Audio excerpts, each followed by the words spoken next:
Disclaimer, the comments made in this video are intended for entertainment purposes only and are not intended to offend anyone. Oh, get ready for a wild ride. These woke protesters think they're schooling MAGA supporters, but one by one, they get shut down with facts, logic, and savage comebacks.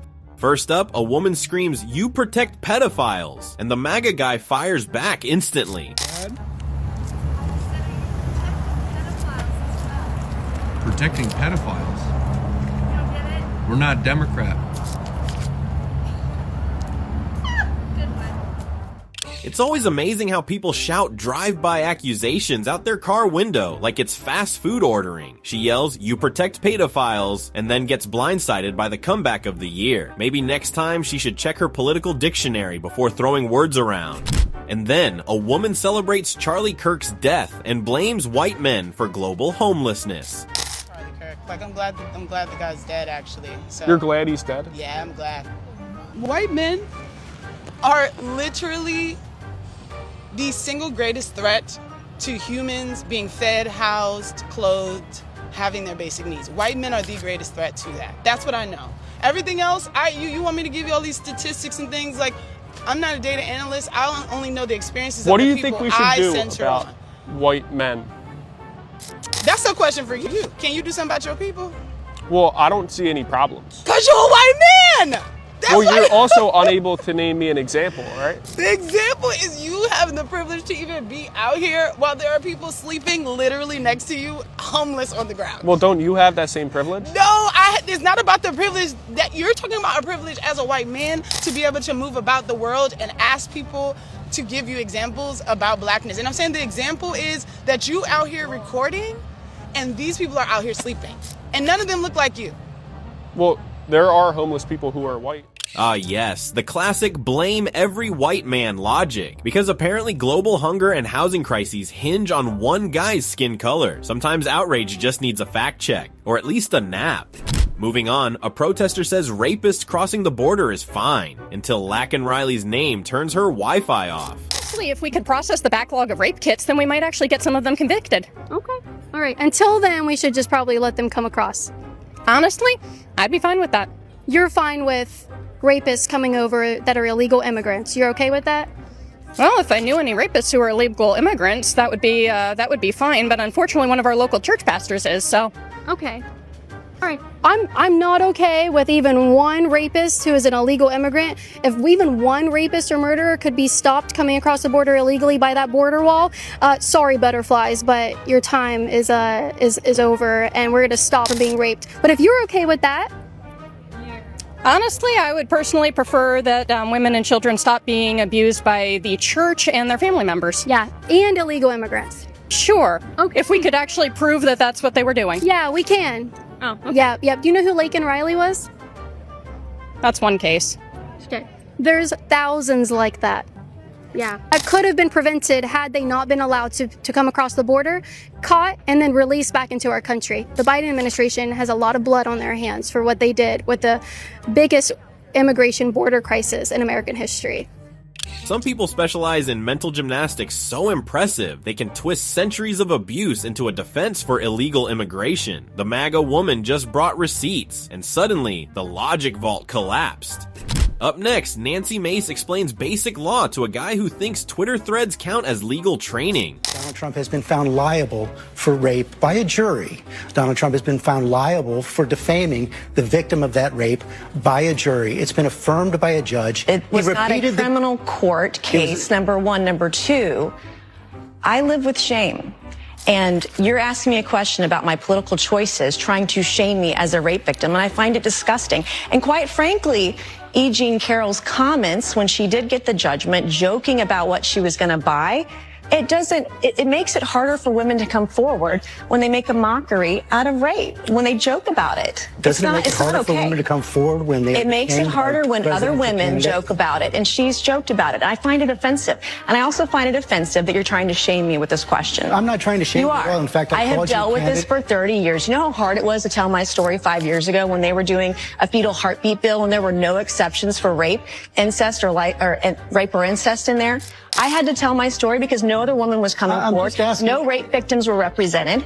And you're trying to shame me this morning. I'm just asking. And I find it offensive, and this is why women won't come forward. Nancy Mace deserves a medal for this one. The man struts in thinking he's delivering a legal mic drop, and she calmly dismantles his argument with facts, context, and precision. Watching her shut down his bluster is like watching a masterclass in polite but devastating reality checks. And here, liberals say borders are man-made, but land was stolen, because consistency is optional. So, you don't believe in borders? Honestly, borders are man-made. Yep. Wait, hold on. If borders are man-made, then what land was stolen? The land of the Tonga people, Los Angeles. But hold on. Okay. Is it stolen land? Or is it not? Okay, so if there's no borders, what are the borders? Because you put it up. Borders are man-made, and you stole it. Wait, but hold on. You're saying what are the Native American borders of their land? But hold on, there are no borders. Your argument defeats itself. Some arguments are so tangled they deserve their own zip code. Borders are man-made, but land was stolen. Okay, then who actually owns what? The conservative man tries to follow, but it's like trying to read a map drawn by someone who refuses to use a ruler. Coming up, a liberal claims Trump built a ballroom and cut food stamps, gets fact-checked, and immediately cries. What do you think? Honestly, Z. It's Z. Okay, why would you say that? Honestly, he's just... I don't know how to put it into words, but he's just so special with everything he's been doing, with holding stamps, building the ballroom when people are hungry. It's just... It's crazy. So when he's building the ballroom, when people are going hungry, how do you kind of relate the two to be together? I mean, withholding SNAP benefits because the, Just kind of like, a moment of reflection. Before you go and you say this stuff, and with certainty, and you tell someone that Trump is doing X, Y, and Z, you might not get the full, you might not have the full picture. Me very off guard, and so I didn't know what to say. Okay. So, do you want to redo any of what you said? Not much, because I've only heard from what other people are saying, and I don't... Are you okay? You caught me really off guard. It's okay, you don't have to cry. It's okay, it's just a question. I'm gonna go back over here. Okay, alright.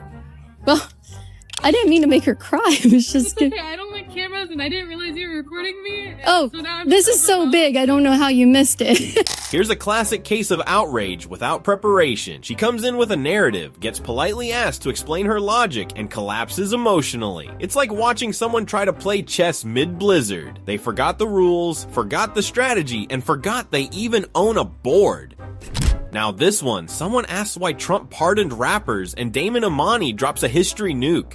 Why does Trump like to pardon rappers? What is that about? I think he likes celebrities. I think NBA YoungBoy, Lil Wayne, and Kodak Black, and now this. What is that? I think he sees people who have fame and followings as people that if he pardons them, they're going to go out and spread his message. The Chrisleys. Excuse me, did you notice what you just did? This show looks at every single action taken by Trump through a race filter, because obviously Trump is a racist, right?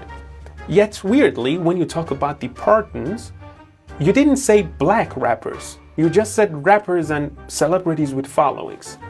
And I would add to that Trump's criminal reform in his first term freed around 3,000 federal prisoners, 91% of whom were black. So my question is, how do you manage to call Trump a racist 24/7 on this show when your only proof is your mind reading of Trump? Yet when the reality, not you reading Trump's mind, but when the objective reality shows that Trump is the most pro-black president, you hide it from your viewers. Some conversations start off casual and end up in history class. Liberal ladies speculate about celebrity pardons, and Damon Imani swoops in with statistics that dismantle the entire argument. It's peak reality check energy, when numbers show more nuance than your entire worldview. Next clip wearing a cross is apparently Christian nationalism, but making wild accusations is totally fine. I hear that you're probably a very, very pro-Trumper. How could you tell? From the Christian nationalist stuff going on. Why is it a Christian? Are you a Christian? I sure am a Christian. Why do you say it's national? I'm not a, whatever that means, I really don't know. But why does a cross mean Christian nationalist? When you're using it from a news perspective, I would say that you are very much looking to have Christianity infiltrated into every aspect of. But you say it as if that's an offensive thing, and it's not about politics. But and it truly offends me now that you're saying that it's offensive to be Christian. Christian name in honor of a man who would rather separate women and children. Do you believe a cross is offensive on a mic flag? I didn't say the cross was offensive. The cross is offensive. The Bible says that it's offensive, correct? Okay, so the cross is offensive. Is Christianity offensive? It can be if you're going to force it down people's throats. I'm not forcing it down your throat. You could be a Muslim. I mean, it doesn't matter to me. You're Jewish or Hindu or whatever. I'm not. Did I even mention it? You're the one who brought it up. I am, because of the way that you're speaking. So you're not here to have. I'm speaking by saying that we should be focusing on other things besides a ballroom derangement. You brought up the ballroom. Right. I'm speaking and saying that Trump is ushering some peace deals that are beneficial to all humanity, not just America. I'm saying that a lot of people think he deserves a peace prize. I'm saying and agreeing with you that SNAP benefits are at risk and that the government should reopen. It just takes 5 Democrats to do so. How is that speaking as a Christian nationalist? I didn't say you were speaking as a Christian nationalist. I said I could understand by what it appears in the way that you're asking your questions and the way you're that just making a very, very outrageous assumption. I'm not making an outrageous assumption. I said, is this what's happening? Is that what you're doing? Because I feel like based on. I'm going to either walk away or wait for an apology because I don't take insults from when it comes to Christianity and religion. I take that to be very offensive. If you're a Christian, you should be ashamed of yourself. And I'm just going to go now because you're very offensive, ma'am. So people like that are actually sickening. A necklace turns into a full-blown conspiracy. Claiming a cross equals nationalism, the liberal woman refuses to budge when challenged. It's like watching a tiny teacup storm. Dramatic, absurd, and completely pointless. Proof that sometimes outrage can exist entirely separate from logic. Up ahead, a student argues for abortion during cancer, and a real doctor politely erases her entire argument. Hey, Dr. B, I'm on a college campus getting yelled at right now. Can you answer a question for me because I'm not a doctor? Sure. Okay, can you ask your question about the woman who has cancer?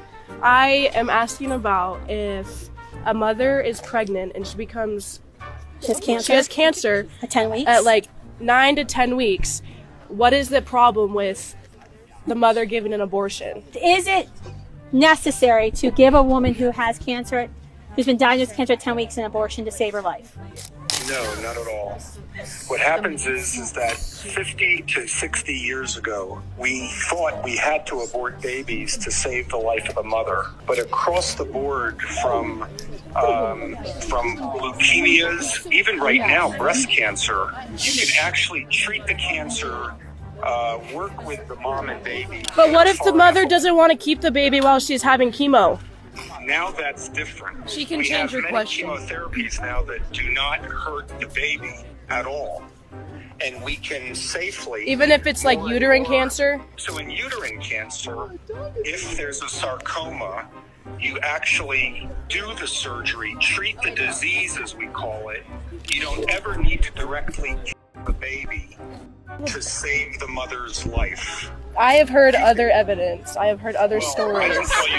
I can tell you I've practiced this for 30 years. Okay. This is how we've done it. Campus logic at its finest. Repeated claims meet professional expertise and chaos. The doctor explains that surgery can save the uterus, but our debater refuses to drop her narrative. It's like watching someone try to fix a car with a hammer. They're convinced, but the results say otherwise. Then, a woman claims Trump deported 3.1 million people and learns it was actually Obama. Plot twist of the century. Trump has deported 3.1 million illegal immigrants. What is your take on that? I think that the world deserves answers, and I think that it's deplorable that the U.S. president is doing that to his own citizens currently. So what if I told you that actually President Obama deported 3.1 million illegal immigrants and Trump only deported 400,000 so far? I think that it's a different situation because you're not deporting parents of small children and leaving the children in this country. You're not sending them to concentration camps and alligator Alcatraz and all of that. It's a totally different, inhumane situation. So Obama did send people to ICE facilities. He used ICE to arrest people and deport them. They were ICE deportations. I mean, it was more or less the same exact process. when he did it to 3 million people. Yes, but it was just a different situation, and it's not being publicized in the same way and made to make people look like criminals and look inhumane. Where did you learn that the Trump administration was mistreating people? How do you know that? Because of every single news source that's out there. What kind of news do you watch? Like what's your go-to news source? I watch a lot of NPR, NBC, ABC News, things like that. Do you ever watch Fox? I do not watch Fox. Okay. No.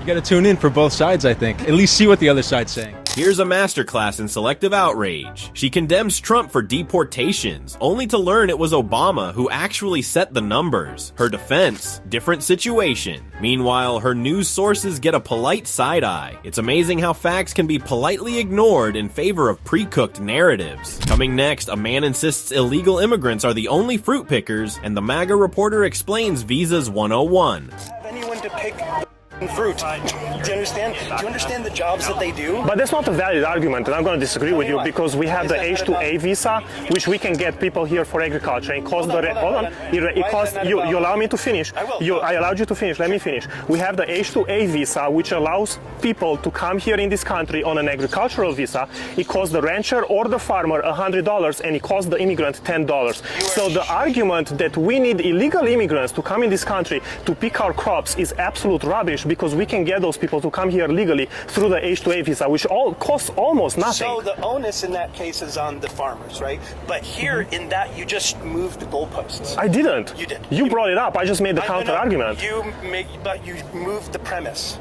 Which is? The premise is that the main rhetoric and the main argument is that undocumented people are taking away jobs. And I never made that claim. No, that's what I said. I established a premise, and then you changed the premise. I didn't change the premise. You said that we need illegal immigrants to pick our crops, and I made the argument that we can have people here legally to pick our crops. That is a strong. The liberal man frets over disappearing crops, only to get a simple H-2 visa explanation. Watching someone get fact-checked on immigration logistics in real time is both satisfying and hilarious, like handing someone a ladder while they keep trying to climb a wall. And finally, someone tries to roast Larry Elder, and Larry responds with 2 minutes of pure verbal destruction. In Charlotte, North Carolina. Jimmy, how are you? Yeah, Larry, I'm doing well. Hey, when they go around at the cabinet meetings with Trump and kind of drool over him North Korean style, are you kind of embarrassed by that? Is that your question? Were you embarrassed to watch Joe Biden drool for 4 years? Were you embarrassed to watch Joe Biden stumble going up and down the stairs? Were you embarrassed to watch Joe Biden trip on the stage? Were you embarrassed to watch Joe Biden avoid taking a cognitive test? Are you embarrassed that Trump took it and passed it with flying colors? Are you embarrassed the way Joe Biden pulled out of Afghanistan, leaving behind $7 billion of equipment? Leaving behind hundreds of Americans, thousands of Afghans, 13 service members killed at Abbey Gate, several more injured, thousands of Afghans killed. Very likely encourage Putin to invade Ukraine. Very likely encourage Hamas to slaughter Israelis on October 7th. Are you embarrassed that Joe Biden said nobody told him that the Taliban would come back and that the Afghan government would dissolve, even though generals testified under oath that that was exactly the advice that he was given? Are you embarrassed that former Treasury Secretary Lawrence Summers, Democrat, served under Bill Clinton, told Joe Biden that all the spending would be inflationary? He did it anyway. Are you embarrassed we had 9% inflation? Are you embarrassed that gas prices under Joe Biden were 50% higher than under Donald Trump when he came into office? Are you embarrassed that all of these Democrats and much of the media covered up for Biden's cognitive decline?